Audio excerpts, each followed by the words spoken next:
Guru Dronacharya was teaching the war-related skills to the Pandavas and Kauravas. So he assembled all the disciples on the river bank, and then he placed a bird made of clay on a tree, and then he asked all the disciples that they should hit the bird in only one arrow. So he'll give each person will be given only one chance, and within that chance they will have to hit the bird. Then first came Duryodhana, the elders of the Kauravas, and then when he started taking aim, then again the Guru Dronacharya asked him, "What are you seeing?" Then Duryodhana told that I am seeing the bird. Then again Dronacharya asked him, like, what else are you seeing? Then Duryodhana wanted to impress his Guru. Then he told that I am seeing the tree behind, I am seeing the river behind, I am seeing the mountain behind, I am seeing the forest behind, and so on.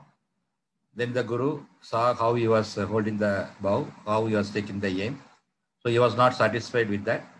And then he just asked Duryodhana to quit. So like this, one by one, all the disciples of all the Kauravas and Pandavas came, and the Guru asked the same questions, and all the others again asked the same, answered in the same way, and the Guru was not satisfied, and then he asked them to quit one by one. So last came the chance of Arjuna, the favorite disciple of Dronacharya. Then again, Dronacharya asked him, "What are you seeing?" Then Arjuna told that I am seeing the bird. Then again the Guru asked him, "What else are you seeing?" Then Arjuna told, "I am seeing the eye of the bird." Then again the Guru asked him, "What are you seeing?" Then he told him that I am seeing the eyeball of the bird. Then the Guru saw how he was holding the bow, how he was holding the arrows, how he was taking the aim, whether he is taking care of the breeze which is passing through by that time. And then once he was satisfied, and what material his bows and arrows were made of good material or not.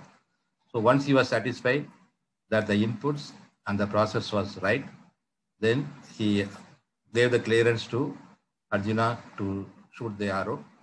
So Arjuna took the aim and shot the arrow. Then the arrow just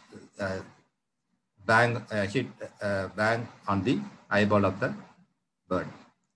So even though the story was written a few thousands of years ago, again the principle is what we call it as a process approach is now even in the modern days is holding good. So what is a process approach and what is a process? So a process is a set of activities done to convert the inputs into outputs. So any process, whether it is a manufacturing process or a service-related process or a software process or any natural process, so always have convert a set of is actually a set of activities done to convert the inputs into outputs. So if you want to control the outputs, then you will have to control the inputs and the process condition. I will just give you an example to you. For example, you are having stomach pain. So you just go to the doctor and then you tell him that I have the stomach pain. So the stomach pain is the output, right? Because you are not feeling comfortable. Then the doctor asks you like did you have any prior problem like that? He then asks that whether your stomach is having some problem, whether you are intestine there is a problem and all. Then he just asks you like what did you take yesterday, day before yesterday and all. Then he is trying to find out whether the input, whatever you are given to your process was right, whether all your process conditions were correct. So maybe you may tell that maybe yesterday you had some biryani outside in the hotel, and then maybe the doctor may analyze that maybe the input was not right. So that was the reason why you are having the problem in the output, that is the stomach pain. So in our processes also, many times we have the problem in the output. We have low productivity, we have lower yields, our turnaround times are bigger, and then we are under severe pressure from our senior management that why the output is not coming, why the problem is there. So every time we run behind the output and try to take some action, but again we find that the same problem comes again and again. Sometimes it seems that everything is all right, everything is running good, so we tend to relax. Then by the next day we find that there is a steep deterioration in the process, and again we are back to square one. So this type of problem is happening because our process is not right. So if you want to have a consistent output, then we'll have to control the inputs and control the process. So the process approach says control the inputs, control the process condition, then the output will automatically be consistent. So this process approach is the basic principle of Six Sigma. So again, when we talk about Six Sigma methodology, again, the first thing what should come to everybody's mind is variation. So what is variation? Variation is simply a deviation from expectation. So suppose you expect your body temperature to be 98.4. But again, sometimes it may be 97, sometimes it may be 99, sometimes it may be 100 or something like that. So it's not exactly at 98.4, right? So always we find that there is a variation. So this variability is inevitable in any process, be it a natural process, be it a manufacturing process or a service process.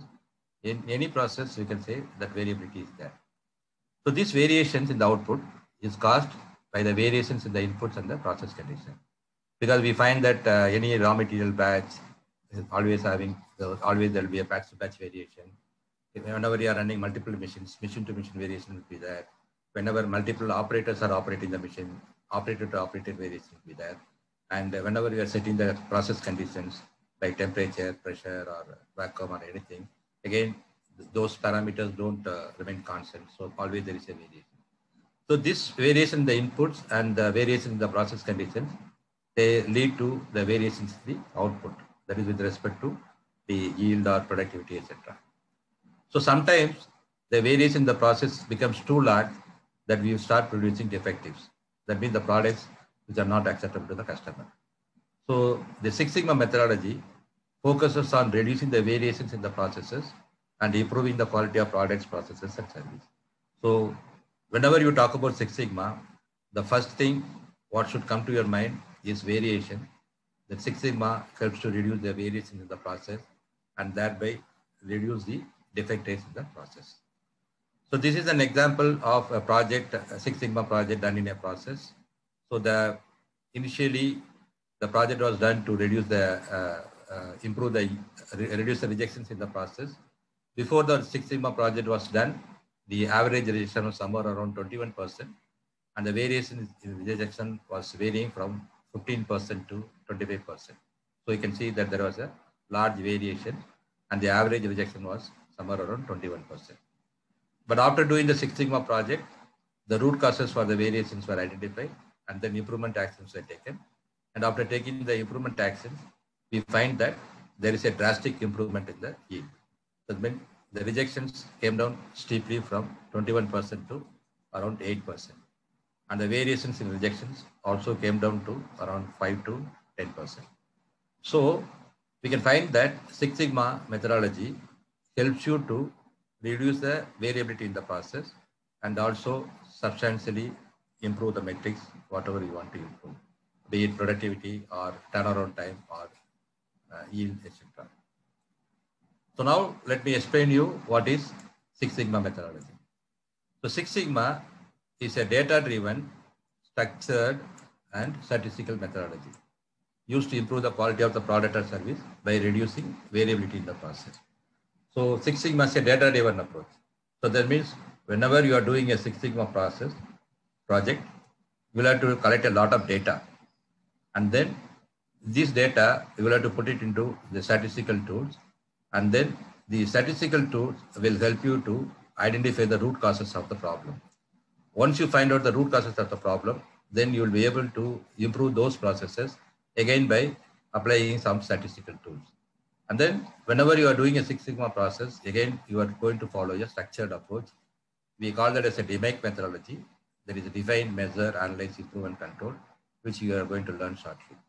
So that's why you can see that it is a data-driven approach, and it uses a lot of statistics for the root cause validation and improvement, and it is a structured methodology for process improvement, and helps in reducing the variability of the process, and thereby helps in reducing the defect rate. So when a process is running at a Six Sigma level, that is the highest level, then the defects per million opportunity, that is DPMO, defects per million opportunities, is only 3.4. So that means assume that aircraft landing is a process. So maybe within a month, across the entire globe, maybe 1 million aircraft landings are happening. So if 1 million aircraft landings are happening in the globe over a month, then if the process is running at a Six Sigma level, then there will be only 3 landings which are defective. So you can find what is such a low level of variation is there, right? So in that case, we can find that the morale of the people will be high, their productivity will be high, and the wastage and that will be very low, and the profitability of the company will be very high. So that is the reason the Six Sigma methodology was implemented. So this Six Sigma methodology was first implemented in a company called Motorola, who were into the electronic business. They were making televisions and mobile phones. So this was implemented in the year 1987 in Motorola, and then it was followed by the introduction in Allied Signals and GE, that is the General Electric, during the earlier 1990s. So for the last almost 25, 30 years, the Six Sigma methodology is being implemented. So when Six Sigma was implemented, so nothing new was invented. No new tools or no new concepts were evolved when Six Sigma was first introduced. It was only the consolidation of the existing quality concepts and tools. I will just give an example for you to understand how Six Sigma helps you in solving the problems. Suppose you assume that you are having a problem, electrical problem in your house, right? The fan is not running. Then what do? You just call electrician. So when the electrician comes, does he come empty-handed? No, he comes with a kit box. So in the kit box, he is having a lot of tools. He is having a testing lamp, he is having a tester, he is having a screwdriver, and so on. So when he comes to your house and then tries to analyze what is the problem, then he uses some tools for analyzing the problem.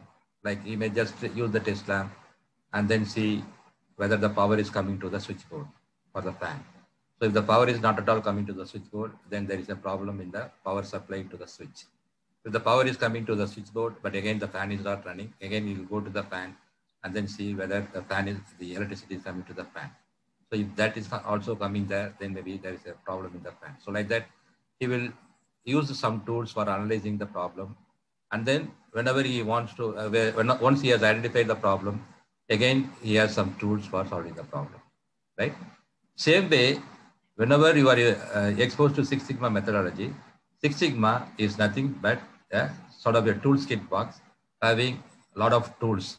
Like we are having quality tools, we are having statistical tools, we are having lean tools.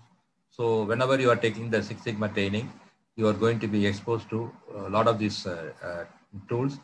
And then whenever you are having a process problem, then you use any of these tools for analyzing the problem. And then you can also use some tools for solving the problem.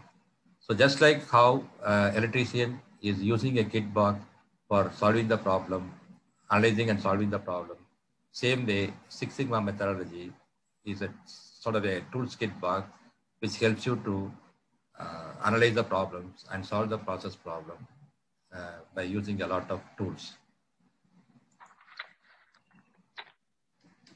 So I told you that Six Sigma is a structured methodology for process improvement. So the structure comes by the systematic approach of problem solving. We call that as a DMAIC methodology.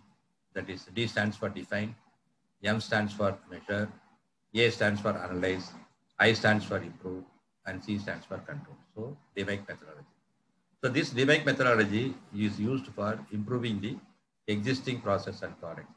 That means if you are running a process for at least a year or more than a year, or if you are running a product for more than a year, and then you are having some problems in maintaining the yield or maintaining the productivity or any other output parameter or any other quality parameter, then you can use this DMAIC methodology for solving that particular problem. So let us now see what happens in each and every one phase of the Six Sigma. So let us first see what happens during the define phase. So in the define phase, we first listen to the. So when we talk about the voice of customer, that means we try to talk to the customers and then try to understand what are the problems they are having.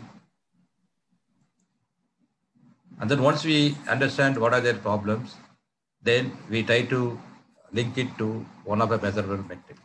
Say, for example, the customer gives a feedback saying that your deliveries are bad. Okay. If the customer says the deliveries are bad, he is not going to give any further input. But again, we have all the records in our place, and then we can just go there and check what is maybe we are measuring the delivery performance as a percentage on-time delivery. So that means how many deliveries are made on or before the customer date. Assume that our target is around 98%, and then we are achieving only 90% for the last 5 months. So that means there is a problem, right? And then we have just quantified the problem now. So the target percentage on-time delivery is 95%, and we are now currently running at 90%, which is lower than our target. And then this problem is existing for the last 6 months. This is happening in only a particular product line A. That is only the product line A. And then we set our target to improve the percentage on-time delivery from 90% to 95%. So then we have clearly identified the problem and clearly identified set the target. So we started off with the voice of customer, try to understand what is their pain point, then linked it to a measurable metric. Then here it was a percentage on-time delivery, and then we quantified the problem, that was 90%. Then we saw how long the problem is existing for 6 months, and then what is the target we want to achieve.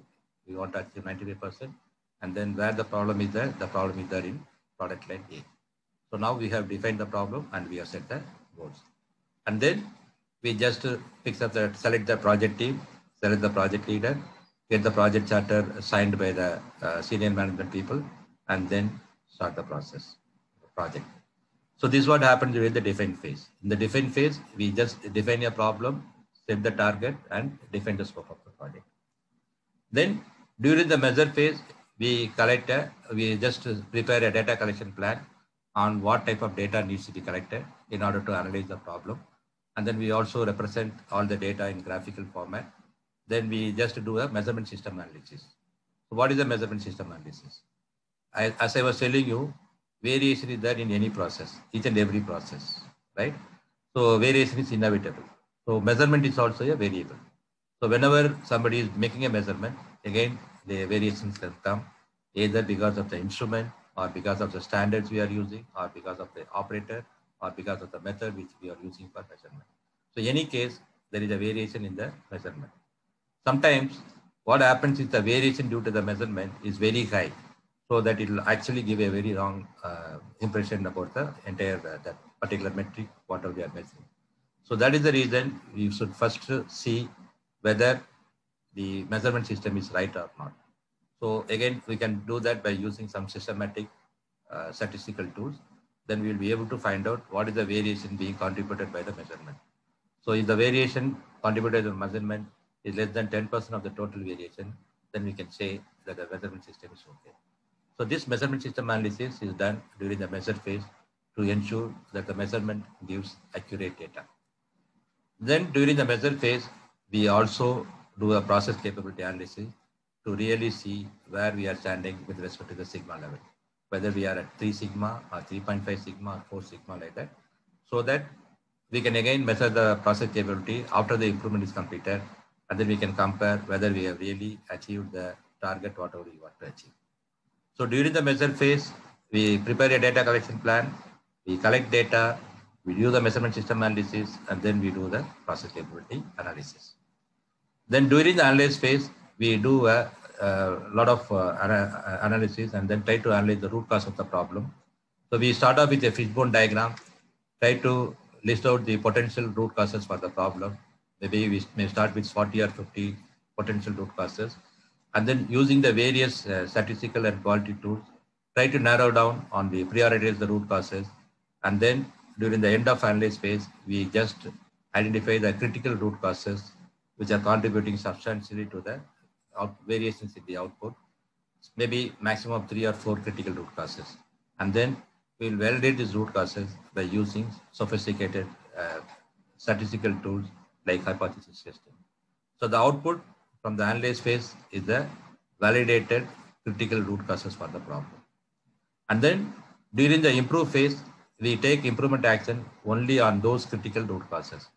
Maybe we started off with 50 potential causes, but at the end of analyze phase, we just narrow down only to 4 critical root causes, because it is difficult or impossible for you to take action on all the 50 root causes. So what we are trying to do is we are trying to narrow down and find out the critical root causes which are contributing substantially to the variation in the output. Once you are able to find out the 3 or 4 critical root causes and take improvement action, then there will be substantial improvement in the metric, whatever you want to improve. So during the improve phase, we take action on those critical root causes, and then we run a pilot run and to check what is the improvement we have achieved, whether we are hitting our target. And then we also calculate the financial savings, which can be approved because of the project. We also prepare action plan for implementing the change revise process for the entire organization. So during the improve phase, we just take improvement on the critical root causes, run pilot batches, check the improvement, check whether it is meeting the target, and then prepare a action plan for implementing in the full scale. Then during the control phase, we closely monitor control those 3 or 4 critical root causes, and we also monitor the output variable, whether it is consistent. Since we have done the improvement, reduce the variations of the critical root causes. And then we also use some tools like statistical process control and control plan to ensure that the critical input variables are closely monitored and controlled so that we get the consistent output. So once we are convinced that the process is giving a consistent output, then we will hand over the process to the process owner so that they can continue with the improved process. So this is in basic nutshell of what is happening in the Six Sigma methodology. So normally it takes around 5 to 7 months for a project, Six Sigma project, to be completed. So if any of your senior management person comes and tells you that, okay, there is a problem in the yield or there is a problem in the productivity, so why don't you take up a Six Sigma project and within 1 month you just improve the yield or the productivity, then Six Sigma is not the right methodology. Because as you have seen, Six Sigma is a systematic approach for problem solving. So you should not bypass even any of these particular phases. So you will have to undergo each and every phase. You will have to collect as much as data as possible. You will have to ensure that the process is always controlled so that it always gives you the accurate data. So that's why it takes a minimum of 5 to 7 months for you to complete a Six Sigma project.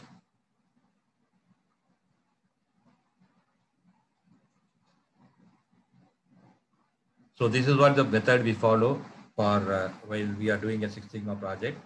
So we start off with a fishbone diagram, try to identify a potential list of 30 to 40 potential root causes.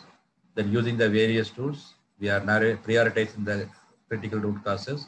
At the end of the analyze phase, we just find out the 3 or 4 critical root causes. Then during the improve phase, we improve those 3 or 4 critical root causes.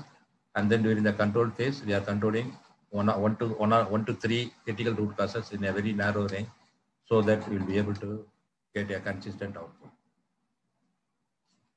Okay. So the starting point for a Six Sigma project is always the voice of customer. So there are two major driving forces for any Six Sigma project. The first one is the customer satisfaction. So it can be an external customer or it can be an internal customer.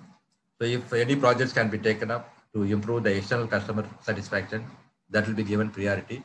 But again, projects can also be taken to improve the satisfaction of the internal customer. Because you know that any preceding process is actually the process which is coming after that process will be the customer, will be the internal customer, and the process preceding that particular process has to ensure that the output is consistent, right? So that the internal customer can be satisfied. So the customer satisfaction and financial benefits. So these are the major two driving force for the Six Sigma efforts in any organization. So when we take up a Six Sigma project, then we first listen to the voice of customer, try to understand what is their pain point, what are their problems. And then we also see whether by solving the problem, whether the business, some benefits can be achieved in terms of either reduced cost or in terms of increased turnover and so on, so that we'll get some financial benefit by doing the project. So once we know that by doing a project, we'll be able to improve the customer satisfaction, and then we'll be able to get some substantial financial benefits, then we can take it that as a Lean Six Sigma process. So we have seen Six Sigma. That means that methodology will help you to reduce the variation and improve the quality, reduce the defects. At the same time, you can also implement lean methodology also. So in lean methodology, you are trying to identify and eliminate waste in the process. So again, we are going to learn about it in depth in the different phase later. So once we identify a problem, then we use the Lean Six Sigma methodology so that we will identify and eliminate waste and then reduce variation and reduce effects simultaneously so that we will be able to get customer focused result. So the implementation of Lean Six Sigma methodology in any organization will help us to improve both productivity and quality. Okay. So I told you that Six Sigma is a structured methodology. So one way of a structured approach is the DMAIC methodology version, that is the systematic way of doing the process improvement. Again, another structure is coming in the organization of the Six Sigma project. So again, we are having a structured approach in the how the manpower that resources are organized in a Six Sigma methodology. So let us see what are the different levels which are available in the Six Sigma methodology. So it starts with the executive leadership. So this executive leadership is the topmost person. He may be the CEO of the company, or he may be the MD, or he may be the chairman. So that particular person should have a vision that using the Six Sigma methodology will be the only way for taking the company to the next level in order to beat the competition. So once he is convinced that Six Sigma is the methodology to be followed, then he has to implement it from the top. That means the Six Sigma is a top-driven approach. So that means a lot of efforts and a lot of support has to come from the top management. And then once he should be able to spend a lot of time and efforts on inculcating a Lean Six Sigma culture within the organization and ensure that proper discipline is being followed whenever the Six Sigma methodology is introduced in the company. So the role of executive leadership is very, very important. Their vision and their direction and their cultural change is very, very important for the success of Six Sigma in any organization. The next level will be the champions. So the champions are normally the people from the senior management. They may be the general managers or vice president who are leading a particular function like a production or marketing or purchase or sales. And then these people will be the process owners who will be identifying the projects for improvement. They will also identify the project team and the project leaders. And then they will ensure that the Six Sigma projects get the required resources in terms of manpower, material, and the machine time for taking any trial, so that the Six Sigma projects are moving on smoothly without any problem. So the role of the champion is to offer the administrative support to the project, even though they may not be technically guiding the Six Sigma project leader. So they will provide the administrative support. In case there is a support needed from the interdepartmental cross teams, then again, the champion will be responsible for ensuring that particular coordination, interdepartmental coordination. Then comes the master black belt.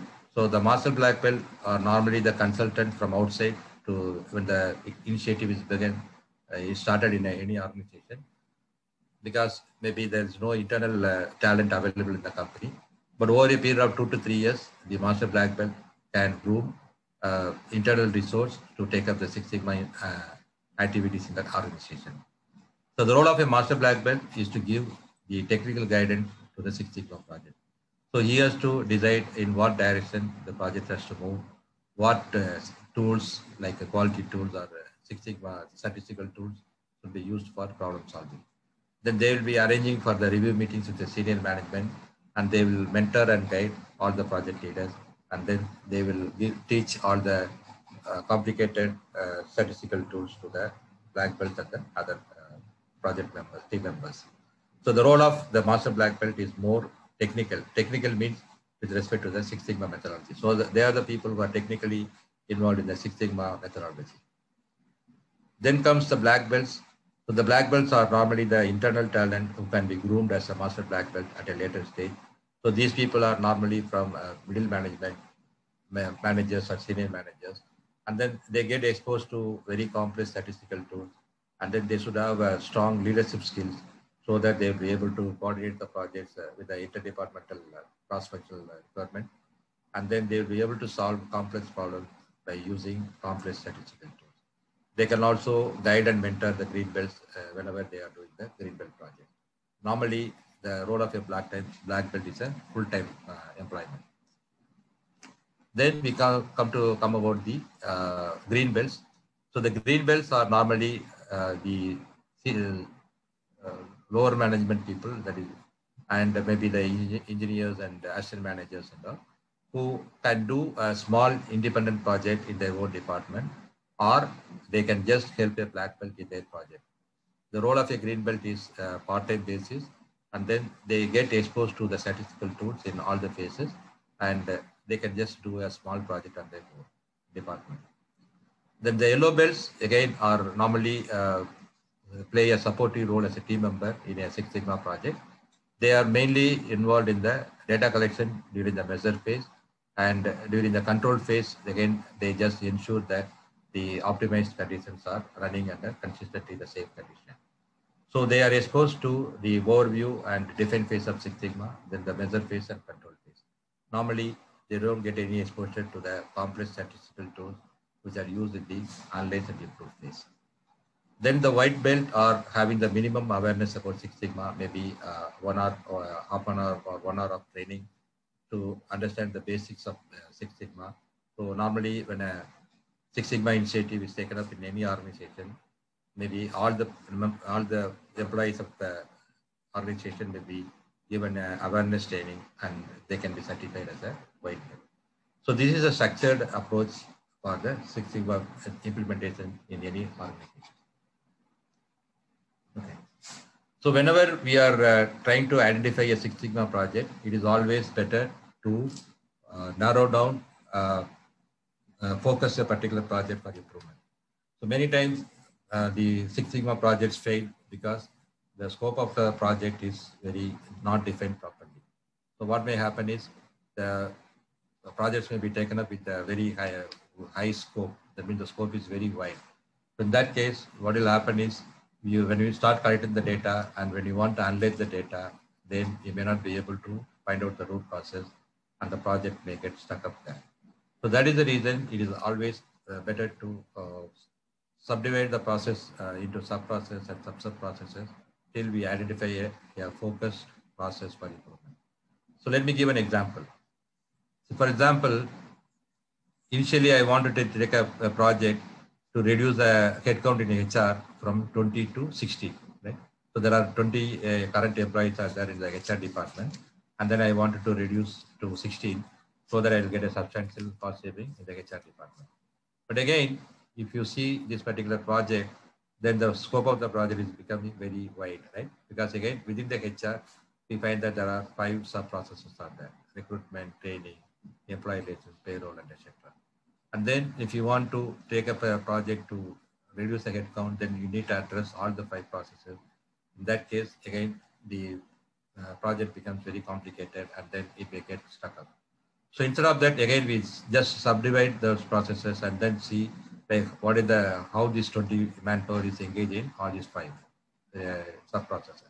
Maybe we find that out of this 20, 10 manpower are engaged in payroll. Then we again dive deep and then see why 10 manpower are used in payroll. Then again, we try to identify what are the different activities which we do in the payroll department. Maybe we are initiating the update. We just start acquiring the data for the payroll calculation. Then we do the data entry, and then we do the quality control. So these are the different activities in the payroll. And then when we just again dive deep and then see, we find that maybe 25% of the salary, whatever has been calculated, is becoming wrong.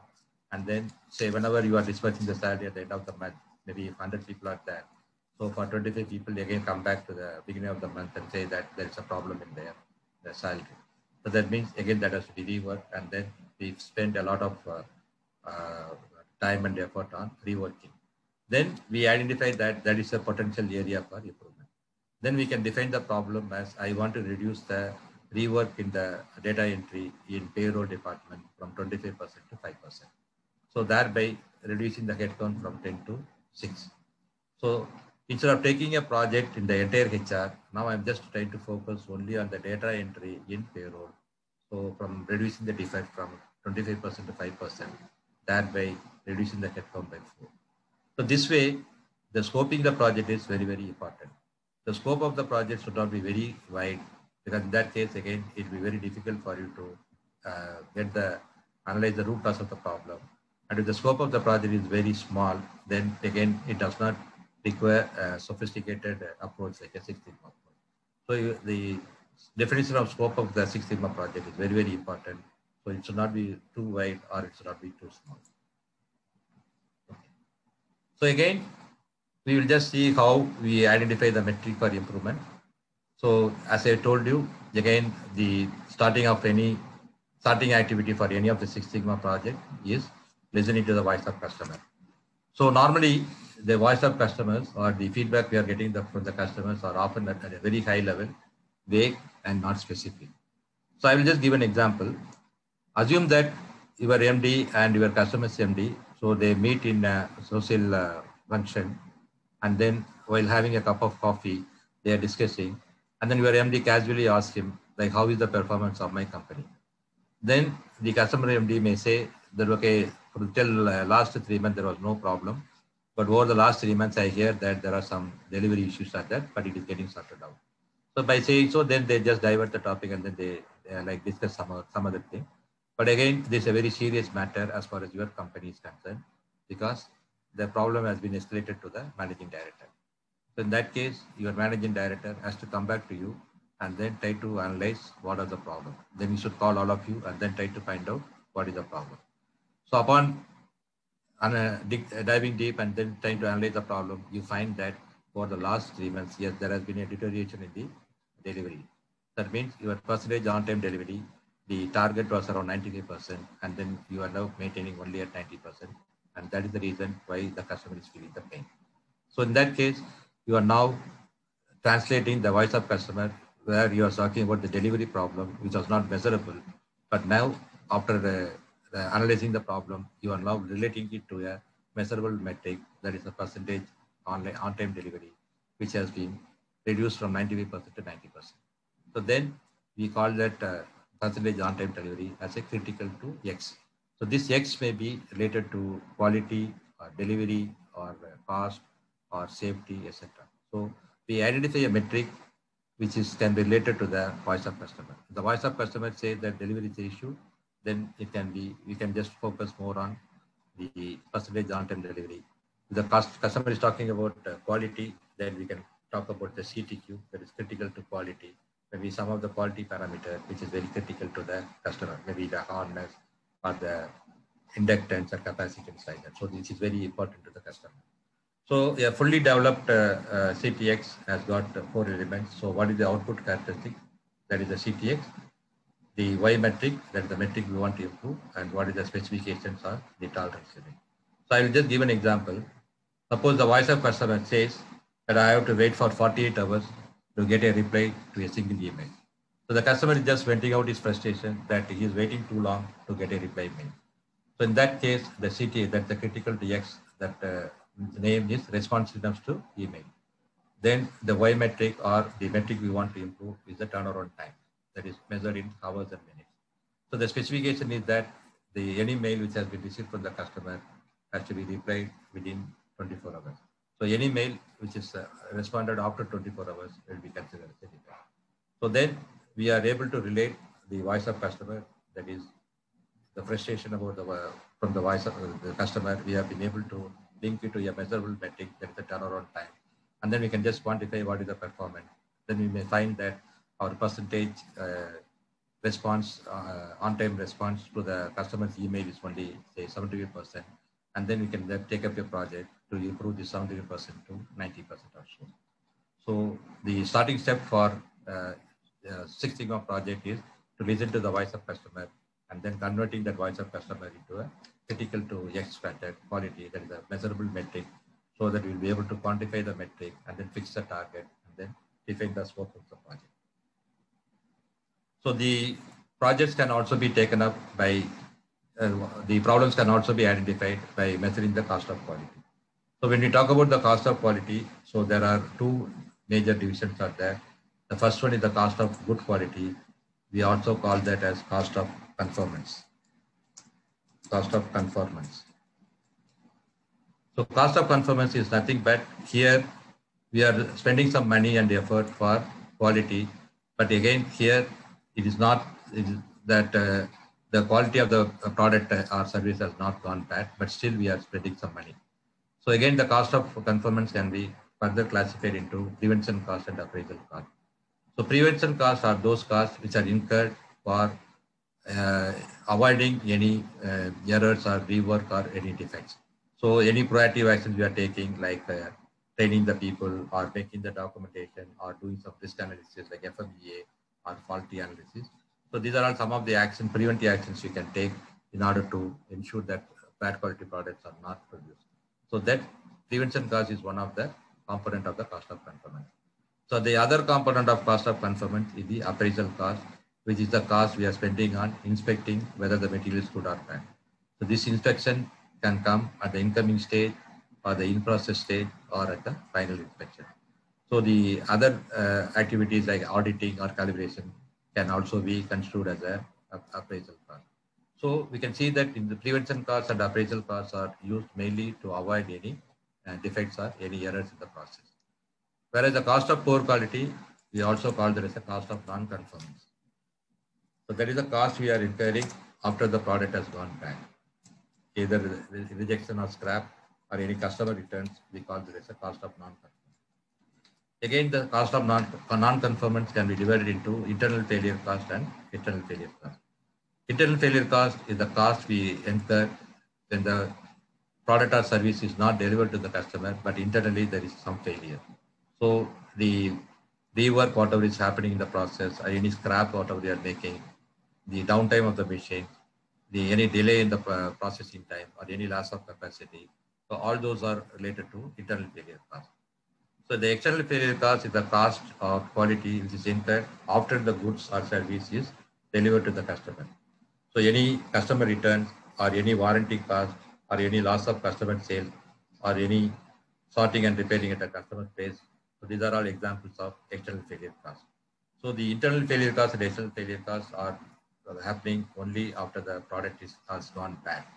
So if a company is quality focused, they would tend to focus or they would try to spend more on prevention costs rather than incurring any cost on external failure costs.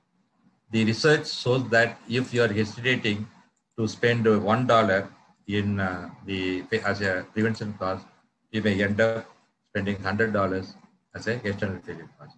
So it is advisable to spend as much as possible as a prevention cost rather than on preventing the external failure cost, because in that case you may lose the customer also. That the problem may be still bigger.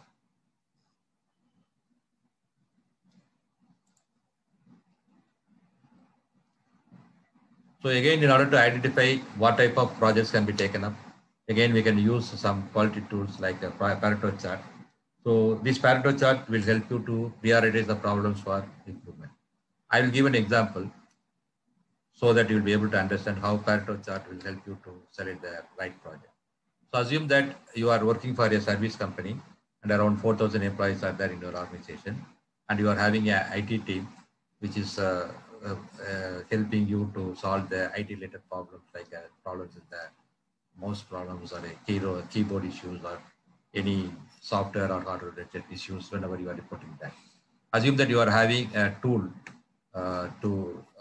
whenever you are finding a problem, then you can just go there and log into the tool.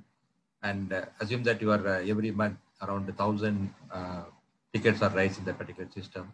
And in order to solve those 1,000 tickets in the month, 20 people are involved. Then your management may think that 20 people may be very high and then they want to reduce it to 10. So in that case, you can take that as a Six Sigma project. And then in order to see which area you need to focus, maybe you can collect the data and then see what type of defects are coming more. Then you can just use some sort of a data collection mechanism and find out of these 1,000 tickets, you just can categorize them into different categories. Maybe you just list down all the maybe 15 or 20 causes on which a ticket can be raised. Maybe a ticket can be raised because of any mouse issues or keyboard issues like that. So then you analyze the number of tickets raised for each defect, and then this is the data which we got after doing that analysis. So we find that out of these 20 different causes for which the ticket can be potentially raised, only the top 3 or 4, that means the mouse issues, keyboard issues, unable to install software, and the virus issues. So this is contributing to more than 80% of the problem. So the Pareto rule says that 80% of the impact of the problem, 80% of the impact of the problem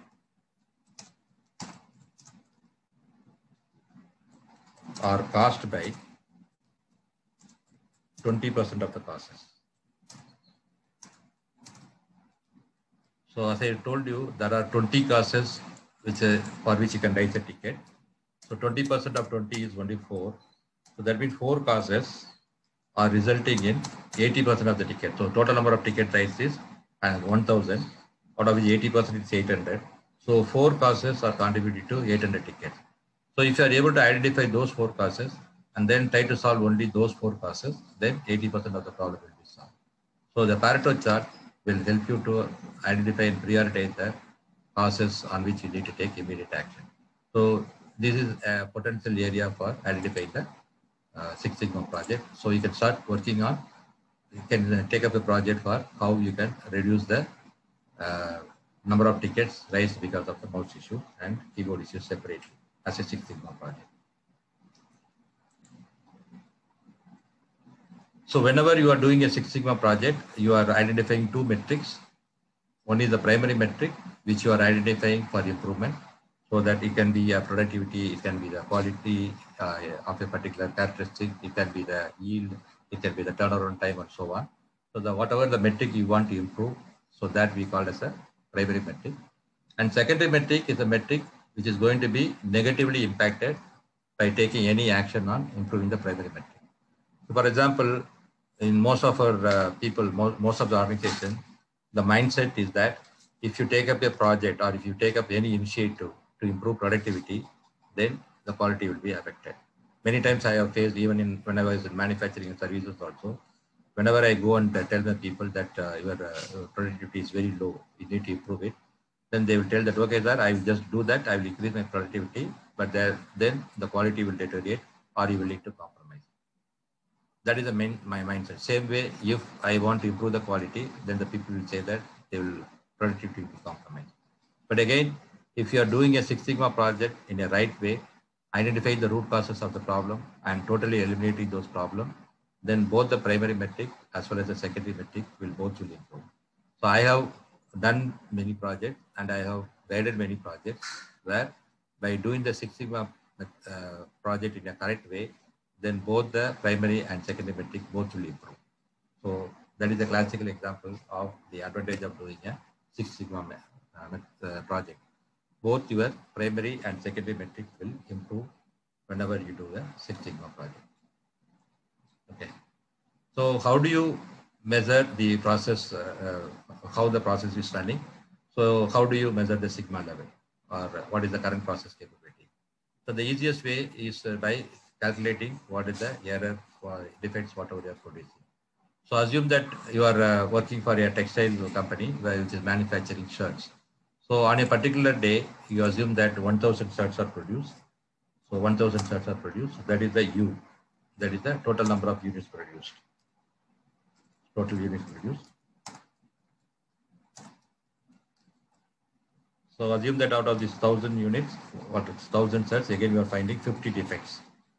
So that is the D, that is equal to defects. So 50 defects you are finding in 1,000 shirts. And you see that there are 3 opportunities for error. O is the opportunities for error. Means the type of error that can come in. Maybe it is a double stage, it is a skip stage, and it is a broken stage. Maybe these are the 3 different types of error that can come in the shirt. So you have the value of D, that is the number of defects, and you have the total number of units produced, that is U. So in order to calculate the defects per unit, that the formula is D divided by U. So that is equal to 50 divided by 1000.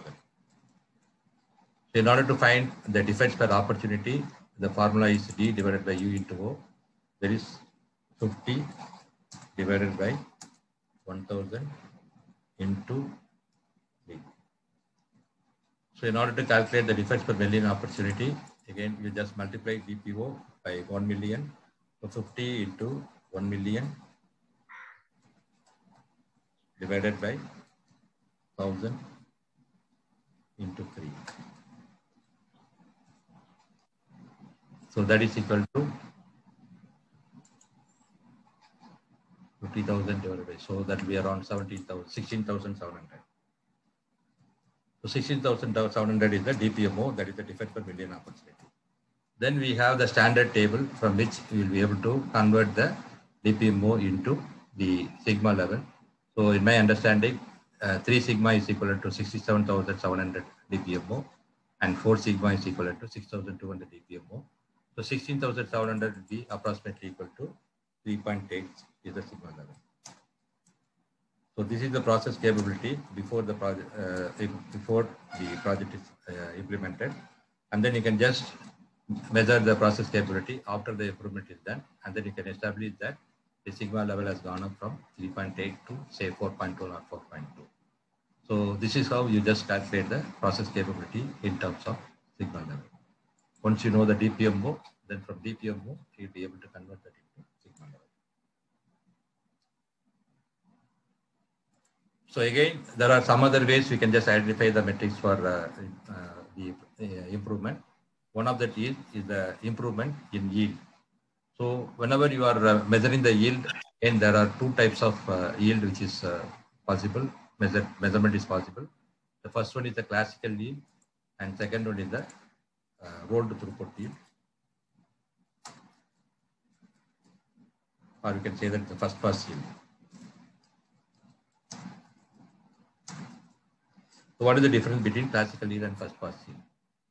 So the classical yield will just calculate what is the total number of units we started with and minus whatever we have scrapped divided by the total start.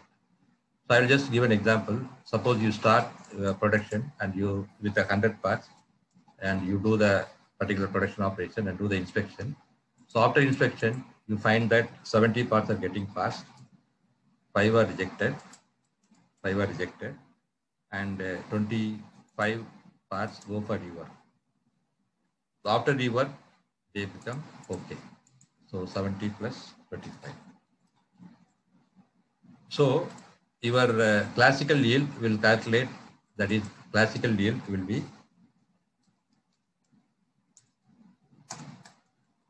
that is equal to total started, that is 100, minus scrapped is 5,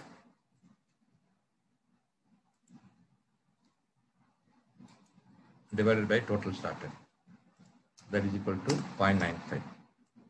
So that means the classical yield is coming to be 95%. But again, the first pass yield does not consider whatever has been made good after the rework. It just calculates the yield only based on whatever was right at the first time. So in that case, the first pass yield here is the first pass yield. So that is equal to 70 divided by 100. So that is equal to only 70%. So that means you can find that 25% of the components are becoming okay only after doing the rework. So this rework is also called as the hidden factory. In many of the manufacturing factory, we find that the rework is a huge problem. And then this actually the sort of a hidden agenda, hidden cost is there, which normally the senior management does not realize. But again, this is a very great opportunity for improvement. So measuring the yield in terms of the first pass yield will really unfold the whatever the inefficiency we have in the system, so that we can take this as a Six Sigma project to we measure the first pass yield and then try to improve the first pass yield from X to Y. Then we'll be able to save a substantial amount for the company. Okay. So during the defense phase, again, one of the most important document what we make is what we call as a project charter. So the project charter is actually a single page document which just summarizes what is the problem we want to solve, and then it gives a very brief description. So the different elements of a project charter are given below. So we first start with the business case. So the business case is actually the justification for taking a problem as a Six Sigma project. Right? So what is the benefit we are going to get? So what are the why we are taking this project and what is the benefit we are going to get by doing this particular project. So that is the business case. So once you are written a business case for taking that problem as a Six Sigma project, then we'll have to define the problem statement. The problem statement will just say that what is the problem. So there are three components of the problem statement. The first one is what is the metric for improvement. Metric for improvement.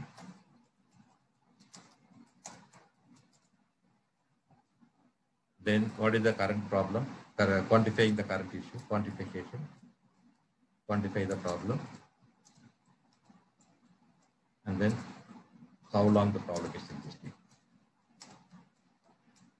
So a typical problem statement will look like the yield from the current process is 85% against the target of 95% for the last 6 months. So you can see that the problem statement is very crisp and clear. That means what is the metric for improvement is the yield. What is the current problem? It is 85%. So for how long the problem is existing? The problem is existing for 6 months. So the problem statement should be very crisp, and then it should contain these elements. So the yield is low at 85% for the last 6 months. That is a very good problem statement. We should ensure that the problem statements should not contain the causes. Sometimes people say that, okay, the yield is low because of using new materials, raw material, or the yield is low because of new employees. So if you are aware about what is the problem, if you are about the root causes of the problem, then no need for taking that as a Six Sigma project. You can just straight away go and take some solution, implement actions on those causes.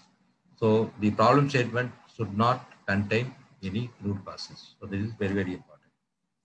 Same way, once you have written the problem statement, then you have to go for goal statement. Again, the goal statement will have the metric for improvement, then what is the target you want to achieve and by when. So a typical goal statement will be the aim of the project is to improve the yield from 85% to 90% by July 2021. So here we have identified the metric for improvement, what is the target we want to achieve and when we want to achieve. So once you have written the problem and goal statement, then we'll have to define the scope of the project. So that means which process we want to improve, or we are talking about a yield improvement. So which process and whether it is for all the products or for a single product. It will be better if you are able to focus on a very small, narrow range so that we will be able to get some useful result. So maybe you can say that the yield in the for manufacturing the product A is low at 85%. The objective of the project is to increase the yield for process A from 85 to 90%. In that case, the scope is very clearly explained, and then we'll be able to focus on the problem and solve the problem. Then you need to identify the project leader and the project team so that they can be exposed to the training, the green belt or the black belt as per the complexity of the problem, and then they can start working on the project. And then finally, you need to define what is the timeline. So timeline means when each and every one of the phases are going to start. Define, measure, analyze, improve, and control. When each phase is going to start at there. And then the project charter has to be formally signed by 4 people. So that is the project leader, maybe a green belt or a black belt. So he has to sign the document. Then the champion, who is going to provide the administrative support. Then the master black belt, who is going to give the technical support for the team. And then the finance representative. So the finance representative is the person who is going to certify the cost saving. Because as I told you, one of the main driving force of Six Sigma process projects is the cost saving. And the responsibility of the project, the financial representative, is to certify what the cost saving calculation done by the black belt, the project leader. And after the improvement is completed, again they will validate whether the stated or whether the required cost saving has been achieved or not. So the project charter is one of the major deliverable of the defense phase.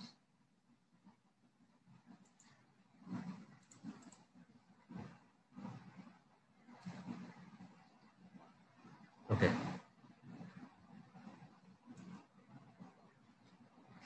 So we have seen the overview of Six Sigma, and then we have also seen what is the methodology, what is the basics of Six Sigma. There is a process approach. We learned about the variability.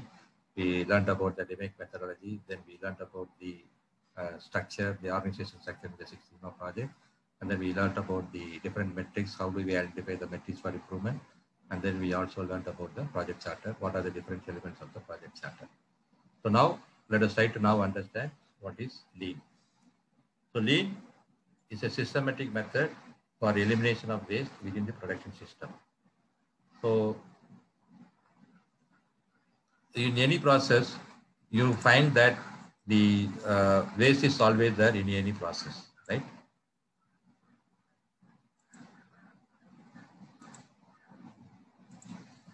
So there are different types of waste is there. So we are going to learn about it from now. So we find that a lot of rework is happening, a lot of scrap is happening. So a lot of waiting time is there, inventory is there. So a lot of waste is there in any system. And then lean is a method by which you are going to systematically identify the waste which is present in the process. And then we are going to eliminate those waste. So the core idea is to maximize the customer value while minimizing the waste. So simply lean means creating more value for customer with fewer resources. So that means once we identify the wasteful activities, then we try to eliminate those activities which are not adding value to the customer. Then we will either simplify the processes or we will automate the processes so that the process becomes very much simplified, and then that will result in increased productivity and reduced cycle time. So the lean will always help in improving the productivity of any system by eliminating the wasteful activities.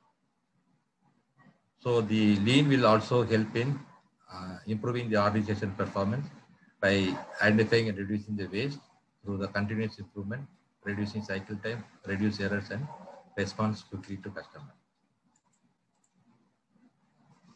So again, when you talk about the lean, so there are, we call that as a Toyota 3M model. So this is 3 Japanese words starting with M, Muda, Muri, and Mura. So what is this? So let us now see. The first one is the Muda. So Muda means wastefulness, usefulness, and futility.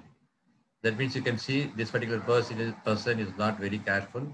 So he is just watering, but again without any concentration. So most of the water is getting wasted. So again, this is a waste. So in our process also, we can see that if you walk around our shop floor, we can find that air is leaking somewhere, or oil is leaking, or water is leaking somewhere. And again, because of which, again, some accidents may happen, or because of which some resource of the company is lost. So we'll have to ensure that that type of waste is being reduced. So we'll have to identify where the waste is coming in any of the process, right? And then we should arrest and eliminate those waste. So Muda means waste or usefulness, uselessness. The second one is the Mura, means unevenness. Many times we find that in our process, we always try to use the machines or the manpower which are performing fine.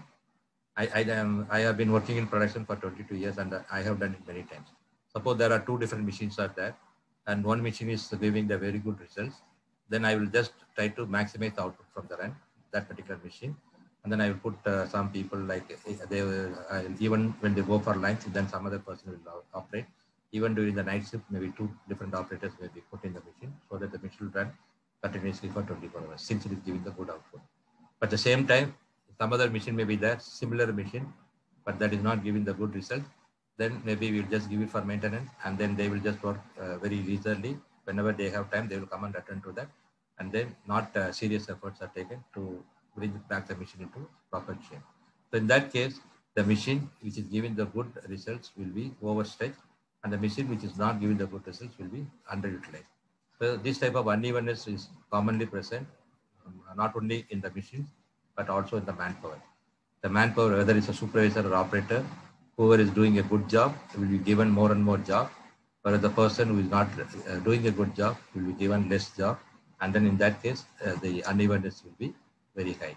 Even though it may look that this is working for some time, in a long run, this may not be because the person who is being overworked may break down at any point of time, and then if he breaks down, the results repercussions will be very severe. So we'll have to identify where all the unevenness is there or the mora is there, and we should identify and eliminate those activities. The third one is the muri, which means overburden, beyond one's power, excessiveness, or impossible or unreasonable. So that means muri means again you are just over exposing or over utilizing the manpower of the machine. Maybe the machine is rated to produce only 100 parts, but you try to produce 120 parts. In that case, maybe the wear and tear of the machine will become very high, and then suddenly it may end up in a breakdown maintenance. So in that case, whatever the advantage you have generated by increasing the productivity will be lost because the machine may be under breakdown of 4 days, and you may lose production for 4 days. So again, we should identify where all the muri is there or the overburden is there, either in the manpower or machine, and we should take action to eliminate this.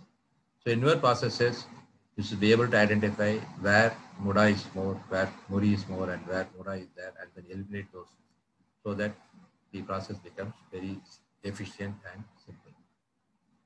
Okay. Then whenever you are trying to identify the waste in the organization, again, there are 8 different types of waste which are there in the process, which we will look into after going for a break. Maybe that we will take a break for 10 minutes, and then maybe we'll take a break for 12 minutes, and then we'll come back after 12 minutes, and then I will continue with the lead. That is the identification of waste. So we'll meet again after 12 minutes.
Okay, can we start? Okay, so we will continue with the lean, whatever you were discussing. So we have discussed about the 3M, that is Muda, Mura, and Muri. And we will now talk about the 8 different types of waste which is there in the process.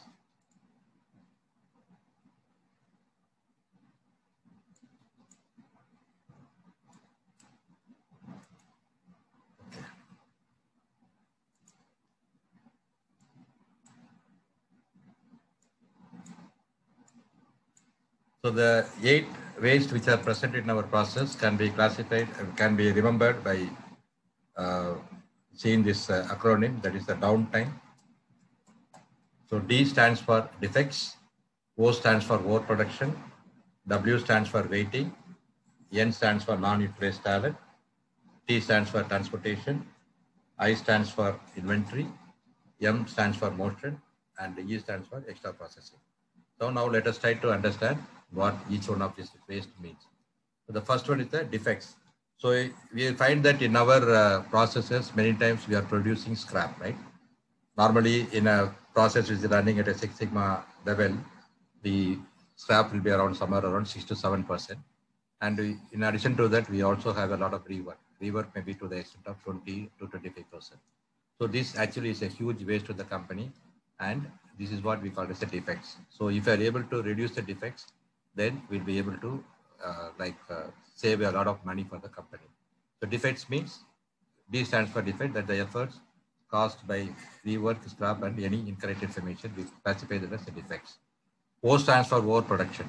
So overproduction means whenever we are producing our products or services without a firm commitment from the customer, we call this as overproduction. Many times it has happened to me also. I was working for an electronic component manufacturing industry, and April to June is normally a lean time for us. And then in order to ensure that the machine time and the manpower is fully utilized, we start producing for expected orders so that the people and the machine can be engaged by investing more on the material also. But ultimately, again, sometimes it also happened that some of the materials, whatever you produce, they became obsolete, and then a lot of money was lost, and then it was a waste to the company. So overproduction means whenever we are producing something which is not required by the customer, this is not a good practice. So we should produce only the right product at the right time, at the right quantity, at the right quality. So that if you do that, then again, lot of waste can be reduced. So do production only against firm orders or firm commitment to the customer. The third one is waiting. So this time is wasted while waiting for the next step in a process. So many times you find that there may be a machine which is having a bottleneck capacity. So then inventory, there is a huge waiting time for doing that particular process. So in that case, you should take some action to improve the capacity of that particular machine by doing some process improvement. And if it is not possible, at least you should do some sort of a line balancing so that the waiting time is reduced, so that the waste is limited. Waste due to the waiting time is limited. The fourth one is the non-utilized talent. So that means many times I have asked this question to many people that how much of your time is being properly utilized by the company. And invariably I get the reply that it is around 50 to 60%. That means 40 to 50% of a person's effective working hours is not being properly utilized by the organization. Even though many times we are physically staying in our companies for 10 hours, 12 hours also, we feel that we are being utilized only to the extent of 50%. So that means 50% of the time we are not effectively using. So in that case, it is a loss to us and the loss to the company also. So the Japanese are the people who realize the importance of this utilized talent of the people. So they encourage even the operator level people to utilize their talent by doing some Kaizen projects. Kaizen means again small improvement. So they just introduce some sort of a suggestion scheme so that the employees can just give their ideas, and then if it is approved, then they can do that improvement, and then they may get some rewards and recognition for that. So utilization of non-utilized talent can result in an immediate improvement of 20 to 30% productivity improvement. The fourth one is the transportation. So this transportation is happening because of improper layout. Maybe if the machines are not sequentially placed and then they are haphazardly placed in the layout, then a lot of material transfer will happen place, and then that will again result in a lot of fuel wastage and material wastage also. So that should be avoided.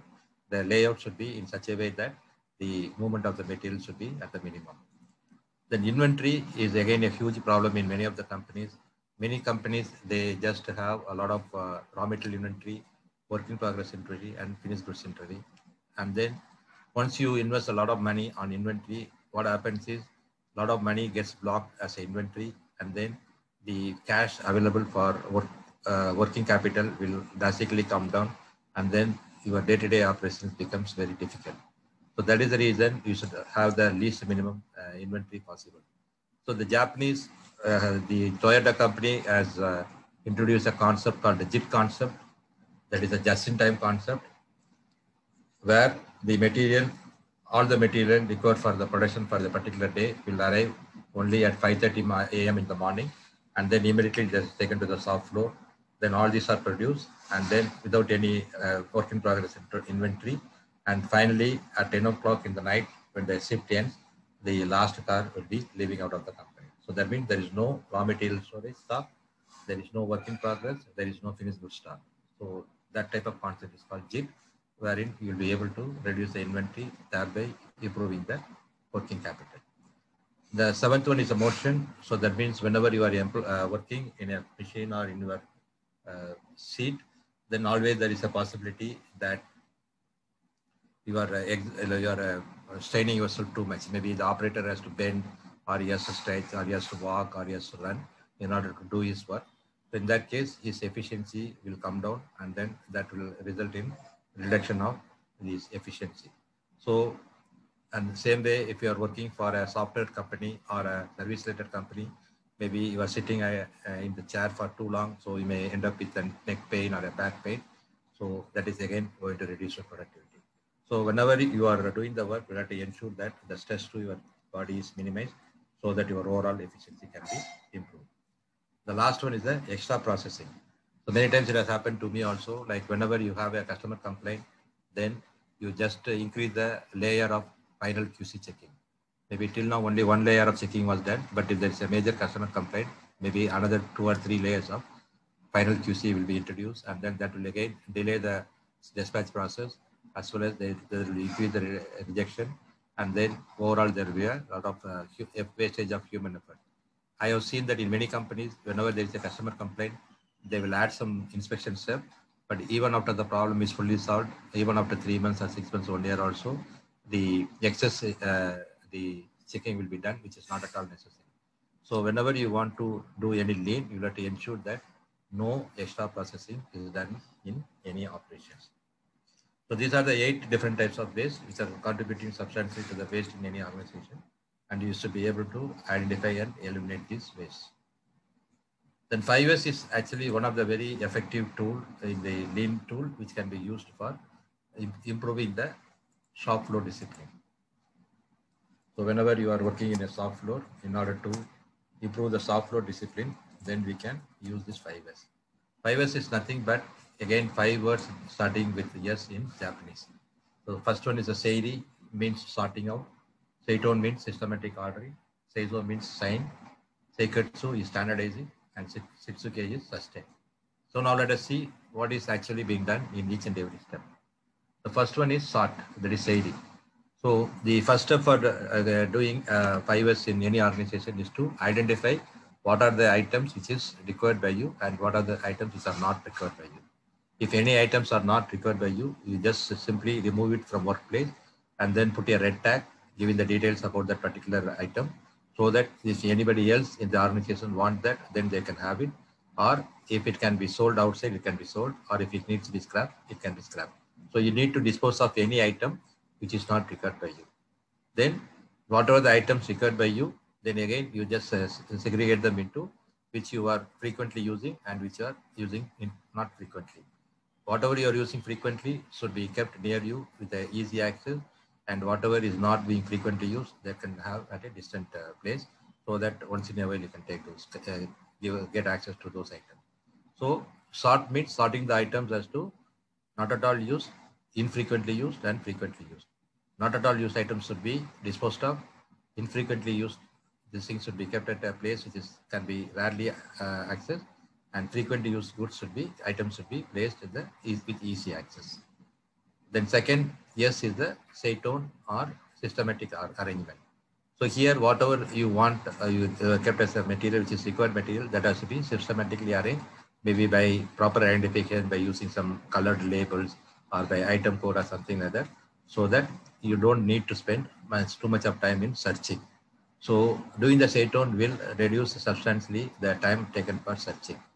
Likewise, any spanners or whatever thing you want to arrange, then you can just put a separate infrastructure for that, so that even if one spanner is missing, then it will be visibly seen, and then you'll be able to trace back and other people to put it again. So this is what will be called as a setting or systematic arrangement. Third one is a shine or cleaning. So cleaning doesn't mean that you just, whenever the floor is getting dirty because of leakage of water or leakage of oil or leakage of gas or something like that. So if the soft floor is getting wet or something like that, so every half an hour going and mopping the floor is not the solution for shine. You have to really try to understand what is the root cause for the problem, why the leakage of water is happening, why the leakage of air is happening. So you should identify the root cause of the problem and solve it. So putting in a routine cleaning mechanism is not the solution for implementing shine. You have to identify the root cause, because otherwise what may happen is this small problem will magnify into a big problem and may result in a breakdown of the machine. So in order to avoid that, you should ensure that any such problems of leakage of material or leakage of air or water or oil should be immediately arrested by identifying and eliminating the root causes. Then once you implement these 3 years, again, you just practice it for quite a maybe 2 or 3 months, and then you can just get it audited, your department audited by the experts team, so that the improvements can be done. So normally, companies which want to implement 5 years will start with implementation of 3 years. Still, people get used to that. Then once the good practices set into the daily routine of the people, then we can go for the 4th year, that is standardized. So in the standardization, people will try to do a standard work. That means if some work has to be done, the proper working section will be available. Maybe of late, the pictorial representation is becoming very popular. And then we can also represent it as do's and don'ts. Previously, maybe 20, 30 years back, these things were written in all the working sections were written in text. But now either it is in pictures, so that people will really understand what needs to be done and what doesn't need to be done. So you can just say this is do's and don'ts. So in that case, it will be easier for the people to understand and follow. So this is what we got as standardization. So anything, any work, whatever we are doing should be a standardized work. Fifth one is a sustain. So whatever we have improvements we have done, we should be able to sustain by doing the 5th year. So that means here again, the audit should be done by a centralized team on all the department, and then they will give the score, and maybe the teams which are getting higher scores can be motivated by giving recognition and rewards. So by doing this, again, we'll be able to sustain the improvement that we have got. So this is how 5S helps in improving the soft flow discipline. Okay, now a small quiz for you. Maybe you can just, this 3 questions are there. You can just take 5 minutes, just 2 minutes time. You can just type the answer in the chat.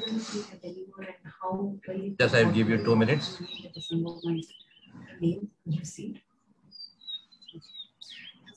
And after that, maybe we can just discuss about the answer. Was able to deliver.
Okay, maybe I will just stop. So the answers to the questions is Six Sigma helps in reducing. So the answer is B, that is variation. Second question, the role offering administrative support to Six Sigma project in Six Sigma organization is C, champion. The executive leadership is overall implementation, but specific to the projects, because normally the executive leadership will get involved only in the overall rollout of Six Sigma, not in individual projects. Their roles will be limited only to the review of the project, but again, providing the full administrative support during the implementation of the project will be the responsibility of champion. Third one, the DPMO for a Six Sigma process is D, that is